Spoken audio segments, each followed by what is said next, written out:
Welcome to day 17 of our 21-day core challenge. We are going to be doing some planking today. So you do not have to do all the planking completely flat on a mat. If you want to be at a slight incline, more than welcome to. You can always be on your forearms if you need to. So feel free to make those adjustments. So yeah, you can be at that slight incline. Heck, I mean, you could even be doing these like basically standing like on the edge of it, like at the counter, kitchen counter. Kitchen counter is my favorite place to do planks. So a lot of adjustments can be made for this, which is what I like about planking. We can always start up high and then slowly lower on down. So we are just gonna go ahead and get started. I like to roll my mat up just a little bit to give my wrist some extra cushion when I plank. So that's definitely something you can do as well. Hand placement or arm placement for us, I'm gonna not lose my spot. So for us women, I'm sorry, I'm just assuming I'm mainly having women watching this, but for women, our hips are naturally wider because we can have kids. So that means our arms naturally rest wider, and our arms naturally rest at a slight external rotation because of the shape of the pelvis. So for hands should be a little bit wider and that slight external rotation, and you can feel the arm kind of lock into place, or even if you're on like the forearms, slight external rotation. Men, since their pelvis is on the narrow side, it makes sense for being more that narrow parallel stance. So do what you will with that information. So I'm going to start off with my weight shifted forward. My fingertips are pointed off to the side. I can feel myself lock in. I pull my shoulders down towards my tailbone and I tuck my tailbone under. I get my low abs to lift up, and my goal is to not let my torso lift any higher than this when I go out into my plank, because a lot of times what we do is we get everything activated, but as soon as that butt like starts to lift up, you lose out on a good chunk of the activation. So I'm trying really hard not to do that. So again, I'm keeping everything forward, ribs in, abs in. I send one leg out into my plank. I lock my leg, so essentially I squeeze my glute, try to get the quad to lift off my knee. So now my hips do not lift any higher as I step out into my plank, and I hold here. So I'm keeping my weight shifted forward, my ribs are drawn in. I'm just getting used to my initial plank position, and how long you want to go in the plank just depends on you. I'm not going to stay here very long because I got some stuff planned, and I don't want to spend my whole time just holding a static plank, and I think you would find that a little boring, to be honest. So I'm holding for another 4 and 3 and 2, and then I'm going to bring my knees on down. I can shake it out if I need to. All right, so now I'm going to add some sequencing into the mix. So we're going to go into, it's called leg pull down. I know that sounds really confusing, but we're pulling the leg while we are facing down. I swear that's the only way I can remember this exercise.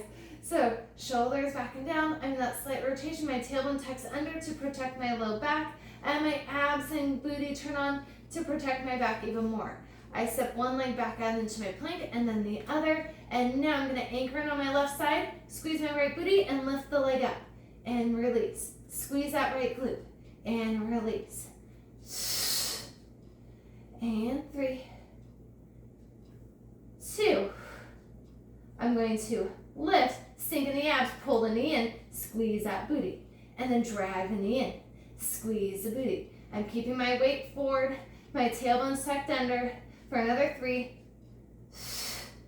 2, last one, and then put my foot down, my knees come down, give myself a quick little breather, and then I'm going to go back into it. So my weight's forward, shoulders down, ribs in. I'm going to set my other leg back onto that plank. I've been favoring my left leg, so let's do it with the right. Whew. So I'm keeping my weight on the right leg, so it's a little bit easier because I started on that leg. Now I squeeze my left glute and lift and lower.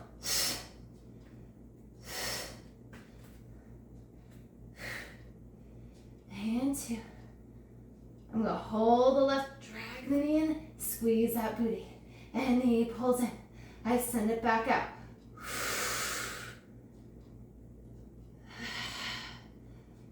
We got this. We're over halfway there.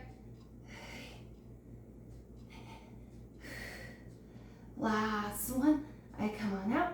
Foot comes down. Knees come down. I'm going to give myself a moment. Woo! And shake the shoulders out. All right. We're going to do something similar, but we're going to get those obliques working for us a little bit more. So instead of having the knee pulled directly forward, knee is going to go off to the side, and we add that leg extension. Now, you can always make a fist. And again, we can make those adjustments I mentioned earlier at the start of this. I think I am going to make a fist. Give my wrists a little bit of a breather. So my weight's forward, ribs in, shoulders down, tailbone sucked under. So I go through my checklist every single time because I always forget something. I send one leg back and then the other. Now I'm gonna, since I have my weight's on that right side, I'm gonna keep my weight on right side. I'm gonna lift my left leg up. I'm gonna pull knee to opposite, like wrist, and then send my leg back out. And knee in, and back out. And two. Last one. I come back out, and then knee to the outside of the same elbow, and press up. I try to drop my knee low, so I keep in the abs. And two. Last one. I press out, my foot comes down, and knees come down. Woo! All right. We're gonna do the other leg. Now, I'm doing like 6 to 8 reps of this. If you want to go longer, you want to go more, by all means, make those adjustments. I just don't think you guys want to watch me like doing rep after rep after rep. I personally would get bored with that. All right, so I'm gonna come back into this. My weight is forward, shoulders down, ribs in. I feel like you can tell that I'm not super fond of planking because I'm like, let's just get this down and dirty and get it done. But the exercises we hit are the ones we need the most, right? So I'm gonna keep my weight on my left leg. So I'm gonna start with that leg lengthened out. I feel like it just makes it easier, at least for me it does. All right, so my leg is out. Again, I'm checking in, keeping my tailbone tucked under. I love to arch my back, and so I just am being very mindful of that. I'm gonna step out into my plank. My leg lifts, my right leg lifts. I pull the knee down to the wrist. I send it back out. So when the knee goes high, it's more hip flexor. When the knee goes low, it's more abs. And 3, 2, last one, and then same elbow.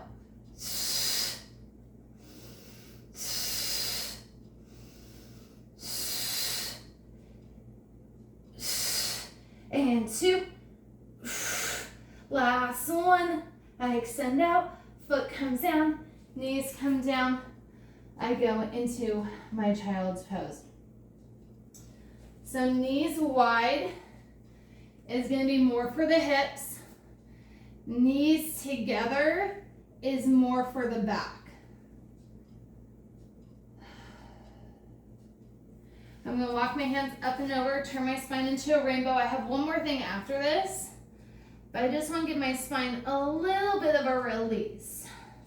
If there's something else, as I go up and over to my other side, if there's something else that your body would prefer, then by all means, do it.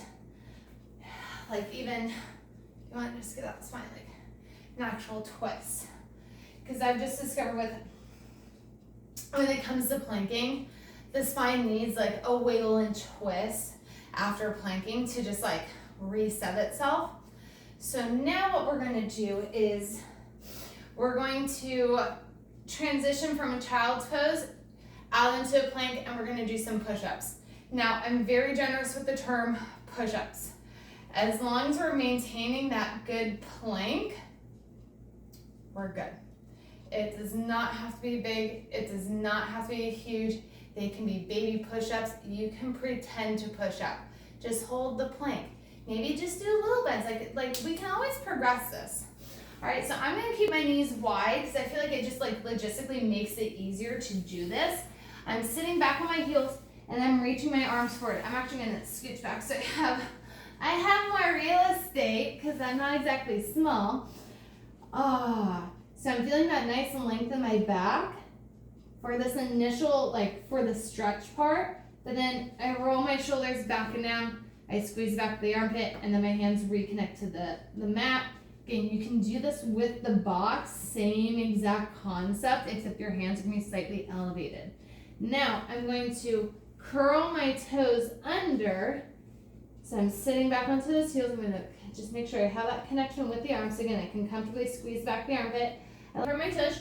I'm going to shift my weight forward, hands press into that mat. I straighten my legs, I hold here. I'm gonna do a slight rotation of the hands, and I'm gonna do 3 push-ups. 1, 2, and 3. I go back into that child's pose. So feet wider will definitely be nicer, so feel free to make those adjustments. And then inhale to prepare. Exhale, press out into that plank and push up. How big you go depends on you. Like I said, I'm okay with pretending. Last one. And then I go back and I go into my child's pose. We're gonna do this one more time, so 9 and 10 push-ups. Inhale to prepare. Exhale, shoot out into that plank. And 1, 2, and 3. And knees come down. Go into that child's pose. We can give the wrists a roll. My favorite wrist trick, hook the middle fingers together. Don't pull, have that gentle tactile connection inside out. And you should feel that warming sensation in your wrists, and it's all those little bones realigning. And we are done with day 17.